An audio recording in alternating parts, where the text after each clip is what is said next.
بسم الله الرحمن الرحيم، والصلاة والسلام على سيد المرسلين سيدنا محمد النبي الأمي الأمين وعلى آله وأصحابه أجمعين. أبنائي وأحبابي تلاميذ وتلميذات الصف الرابع، سلام الله عليكم ورحمته وبركاته. اليوم موعدنا مع أول درس من دروس اللغة العربية للفصل الدراسي الثاني، وهو بعنوان عجائب وغرائب. هذا هو عنوان الوحدة. أما عنوان أول درس طيور لا تطير، يعني إن شاء الله سبحانه وتعالى سوف ندرس في هذه الوحدة بعض عجائب المخلوقات من الطيور والحيوانات. ولنبدأ بالطيور. طيور لا تطير. طبعا أول ما اسمع كلمة طائر نعلم أو نعرف أن هذا الطائر أو هذا المخلوق له ريش وأجنحة، له ريش وأجنحة، له ريش وأجنحة. لكن الغريب أن الطيور كلها لا تطير. كل الطيور أو بعض الطيور تطير وبعضها الآخر لا يطير. وطبعا قدرة الطيور على الطيران متفاوتة، يعني هناك طيور تطير تعبر القارات من قارة لقارة، وهناك طيور تعبر من دولة لدولة قدرتها أقل، وهناك قدرتها أقل من بلد لبلد داخل الدولة. خلاص. وهناك طيور قدرتها بسيطة جدا، يعني لا تتعدى مترين ثلاثة، ممكن تطير من أول الحجرة إلى آخرها بالقوة أو بالعافية، طبعا لأنها أجنحتها صغيرة وجسمها ثقيل، عشان كده ما بتقدرش الأجنحة ما بتقدرش تشيلها، عشان كده هي الأجنحة لا تساعدها على الطيران. من هذه الطيور أبناء الأحباب النعام وطائر البطريق والديك الرومي والطاووس. هذه الطيور أجنحتها لا تساعدها على الطيران. تعالوا معا نبدأ أو نقرأ هذه الفقرة من الدرس.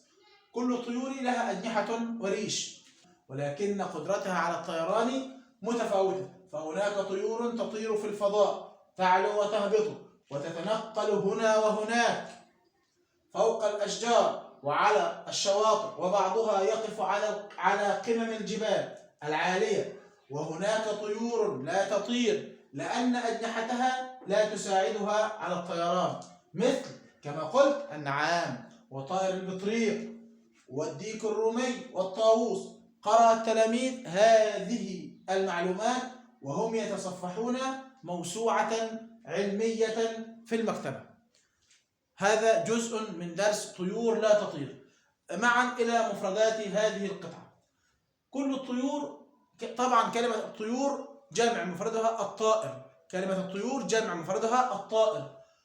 طبعا الطيور لام شمسية وبها مد بالواو وما فيهاش مد بالياء. ليه؟ لأن الياء مضمومة، عشان كده أصبح الكلمة فيها مد بالواو، واحنا عارفين ان المد بالواو يبقى الحرف اللي قبله عليه ضمه، والمد بالالف الحرف السابق له او اللي احنا بنسميه الممدود بيكون مفتوح، والحرف الممدود بالياء بيكون مكسور او تحته كسر. كل الطيور لها أجنحة وريش. الطيور جمع مفردها الطائر، لها أجنحة. كلمة أجنحة جمع مفردها جناح، وريش جمع مفردها ريشة. ولكن قدرتها، طبعا مضاد كلمة قدرتها يعني عجزها، ومضادها أو معنى كلمة قدرتها استطاعتها. معنى كلمة قدرة استطاعة، ومضاد قدرة عجز على الطيران. ولكن قدرتها على الطيران متفاوتة يعني مختلفة. متفاوتة يعني مختلفة. ومضاد متفاوتة متشابهة. مضاد متفاوتة متشابهة. يبقى إذا كما قلت إن في طيور تطير تعبر من قارة لقارة ومن دولة لدولة، وفي طيور ثانية من دولة لدولة، وفي طيور بتطير حوالي 100 متر أو 100 كيلو متر. خلاص. يبقى إذا مش كل الطيور بتطير نفس المسافة. فهناك طيور تطير في الفضاء. هناك طيور تطير في الفضاء، تعلو وتهبط، تعلو وتهبط. مضاد تعلو تهبط. ومعنى كلمة تعلو يعني ترتفع. تعلو وتهبط بينهما تضاد، يعني كلمة تعلو عكسها أو مضادها كلمة تهبط. يبقى تعلو وتهبط بينهما تضاد. وطبعا أول ما اسمع بينهما تضاد يبقى إذن يظهر المعنى ويوضحه، أو يظهر المعنى ويقويه. ازاي؟ يعني طبعا لما الاقي مثلا شيء ابيض، ايه اللي هيعرفني ان هو ابيض؟ او هعرف قوه بياضه ازاي؟ لما اشوف شيء اسود، علشان طبعا ايه، الاثنين بيظهروا بعض. الضد يظهر حسنه الضد، الضد يظهر حسنه الضد، اللي هم اهل اللغه العربيه يقولون ان الضد يظهر حسنه الضد. يعني الابيض يبين ويظهر الاسود، والقصير يبين ويظهر الطويل. خلاص. طبعا يبقى اذا كل لون يظهر عكسه، او كل شيء يظهر عكسه. قوي عكسه ضعيف، يظهر ايه اللي عرفنا ان انا قوي؟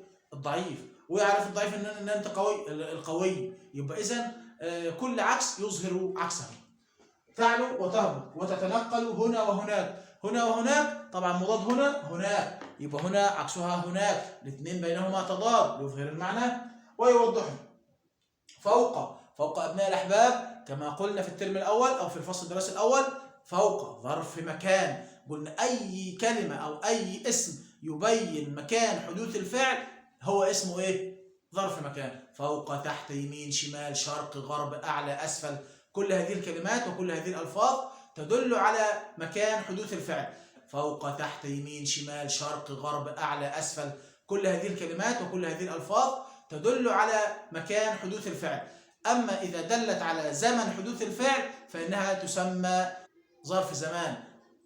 كما نقول يذهب التلميذ الى المدرسه صباحا، مساء، عصرا، مغربا، ربيعا، شتاء، كل هذه الكلمات ظرف زمان. فوق الاشجار، كلمه الاشجار جمع مفردها الشجره.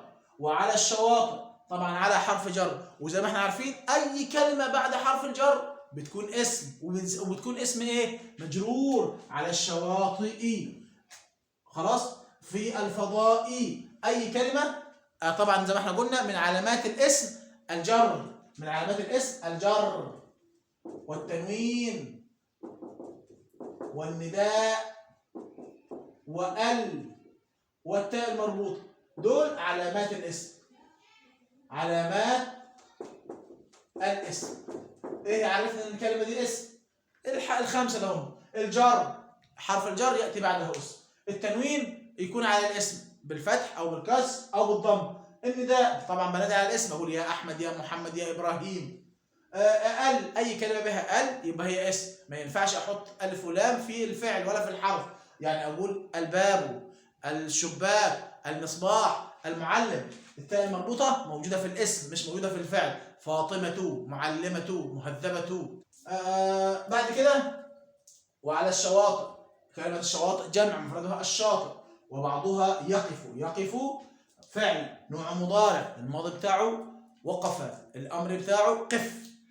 يقف على قمم، كلمه قمم جمع مفردها قمه، والقمه هي اعلى الشيء، اعلى الشيء اسمه قمه. لكن مضادها قاع، مضاد القمه القاع، القاع هو اسفل الشيء.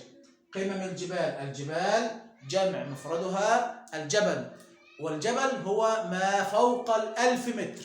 الجبل هو ما فوق 1000 ايه؟ 1000 متر. قمم الجبال العالية، العالية مضادها المنخفضة. وهناك طيور لا تطير. لماذا لا تطير؟ لأن أجنحتها لا تساعدها على الطيران. السؤال دايما بيجي في الامتحانات أو في الأسئلة، بيقول لماذا لا تطير بعض الطيور؟ الإجابة لأن أجنحتها لا تساعدها على الطيران. وطبعا كلمة لماذا أداة استفهام بسأل بها عن السبب. خلاص. لماذا لا تطير كل الطيور أو بعض الطيور؟ لأن أجنحتها، الإجابة لأن أجنحتها لا تساعدها على الطيران. من هذه الطيور النعام وطائر البطريق. النعام جمع مفردها النعامة. طبعا عارفين شكل النعامة، طائر كبير له قدمين طويلتين وجسمه ضخم، طبعا عشان كده أجنحته مش تقدر تشيله. البطريق طبعا هو الطائر دوت مشهور بانه بيصطاد سمك او بياكل سمك، بيعيش على الشط وبياكل ايه؟ يلتقط الاسماك. خلاص.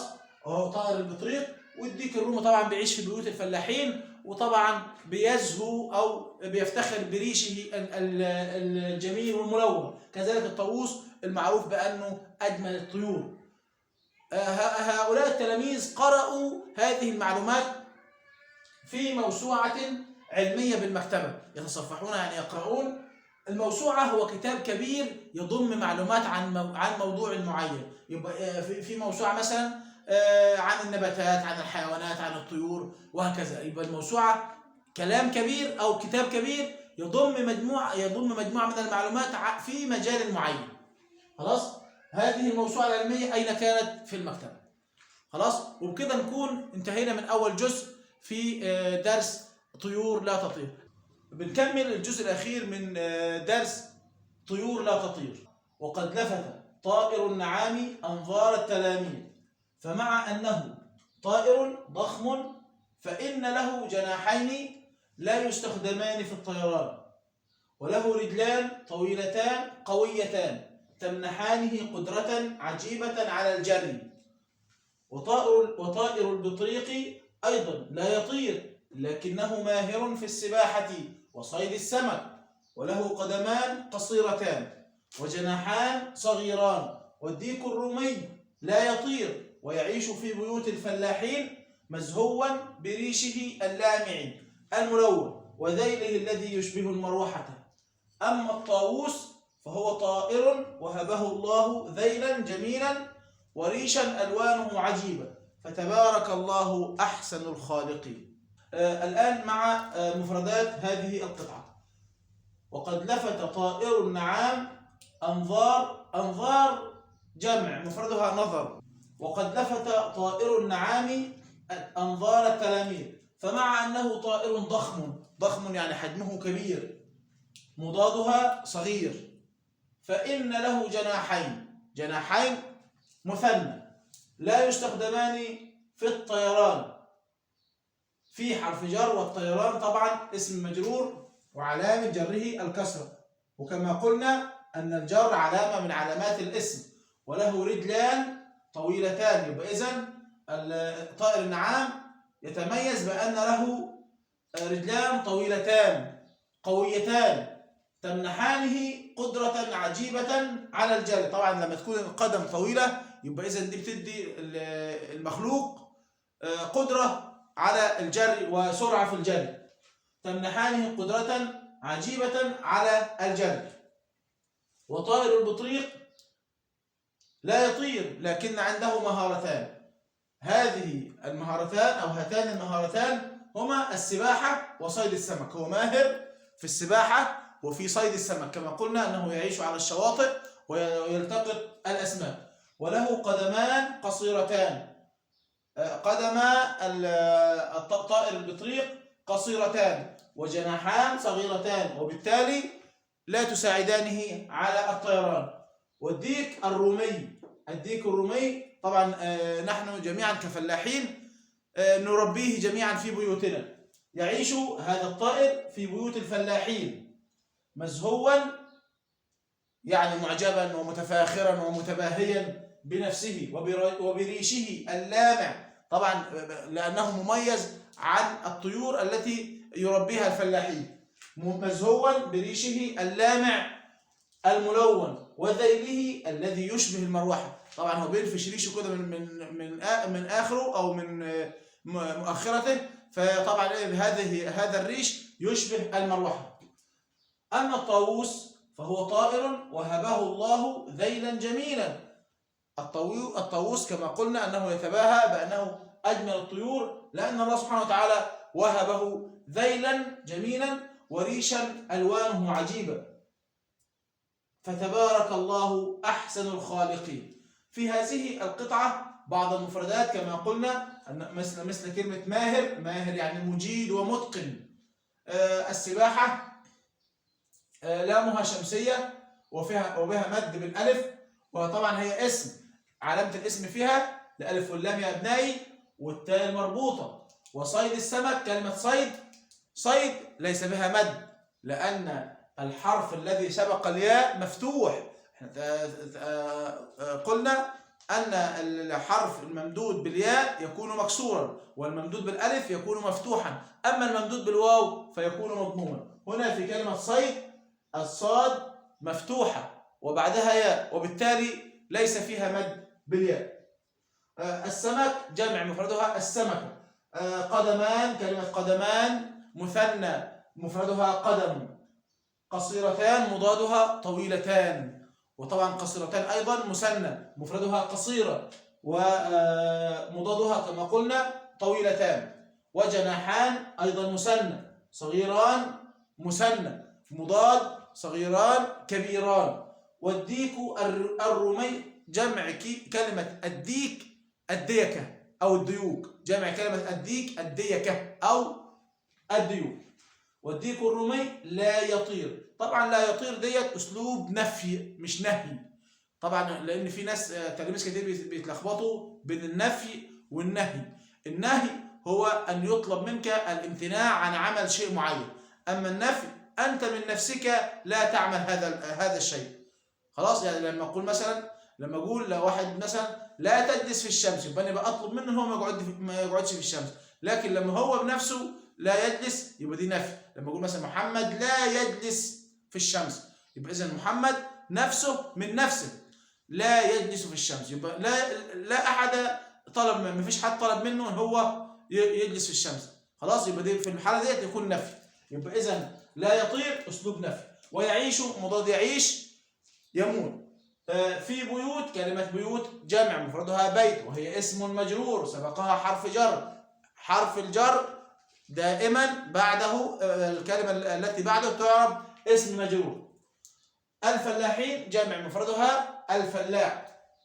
مزهوا، كلمة مزهوا ما فيهاش مد برضه، لأن الواو طبعا مشددة، وطبعا الحرف المد ما بيكونش مشدد، لأن الواو مشددة والحرف المد ما بيكونش مشدد. مزهوا بريشه اللامع. مضاد اللامع الباهت أو الداكن الملون. وذيله الذي يشبه المروحة. طبعا احنا خدنا حرف جر بمعنى يشبه اللي هو الكاف. ممكن لو شلنا كلمة يشبه وحطينا الكاف هتمشي الجملة. وذيله الذي كالمروحة، يبقى حرف الجر الكاف بمعنى كلمة يشبه. أما الطاووس بها مد بالواو ومد بالألف، الطاووس.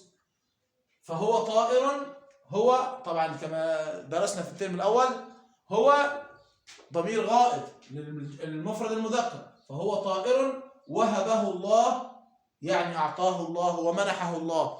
مضاد وهبه حرمه، مضاد وهبه حرمه أو منعه. وهبه الله ذيلا جميلا. كلمة ذيلا ما فيهاش مد وفيها تنوين بالفتح. جميلا مدها بالياء وفيها تنوين بالفتح أيضا. ريشا فيها تنوين بالفتح وفيها مد بالياء. وريشا ألوانه عجيبة. عجيبة يعني غريبة، وقلنا إن الشيء العجيب هو الذي يخالف العادة اللي احنا مش متعودين عليه. ألوانه عجيبة، فتبارك الله أحسن الخالقين. طبعا ديت آية قرآنية ختم بها درسنا اليوم. وفي نهاية هذا الدرس أتمنى للجميع التميز والتفوق، والسلام عليكم ورحمة الله وبركاته.